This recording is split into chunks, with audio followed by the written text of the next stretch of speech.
बहुजन समाज की हर खबर पाने के लिए सब्सक्राइब करें अम्बेडकर पीपल्स वॉइस और बेल आइकन दबाएं। एक नया रैकेट जो कि मुंबई पुलिस के हमारी क्राइम ब्रांच के हाथ लगा है, अनर्थ किया गया है।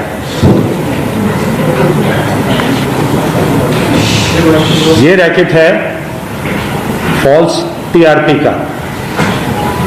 आप सभी जानते हैं टीआरपी का अर्थ टेलीविजन रेटिंग पॉइंट्स होता है। टेलीविजन की जो एडवर्टाइजिंग इंडस्ट्री है उसका एस्टिमेट 30 से 40 हजार करोड़ के बीच में लगाया जाता है। एंड एडवर्टाइजमेंट के रेट किस प्रकार से फिक्स किए जाएंगे वो टीआरपी के ऊपर निर्भर करता है, कौन से चैनल को किस हिसाब से टीआरपी का रेट, एडवर्टाइजमेंट का रेट मिलेगा। तो टीआरपी पॉइंट में अगर छोटा सा भी बदलाव होता है मैनिपुलेशन से या अदरवाइज, उसका असर हंड्रेड ऑफ करोड़ में पड़ता है। रेवेन्यू पे, एडवर्टाइजर से जो पैसा आता है उस पर पड़ता है। कुछ लोगों को उसका फायदा होता है और कुछ लोगों को उसका नुकसान होता है। टीआरपी को मेजर करने के लिए एक बीएआरसी नाम की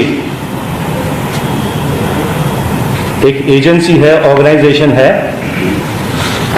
जो कि टीआरपी को मेजर करने का काम करती है।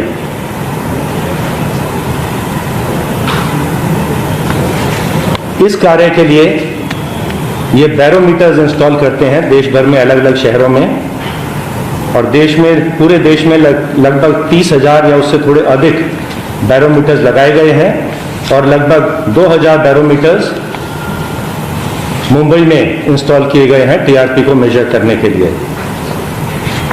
बैरोमीटर्स कहाँ इंस्टॉल किए गए हैं ये डेटा कॉन्फिडेंशियल होता है, और ये बैरोमीटर्स को इंस्टॉल और मेंटेनेंस का जो कॉन्ट्रैक्ट है बीएआरसी में एक हंसा नाम की कंपनी को दिया गया था।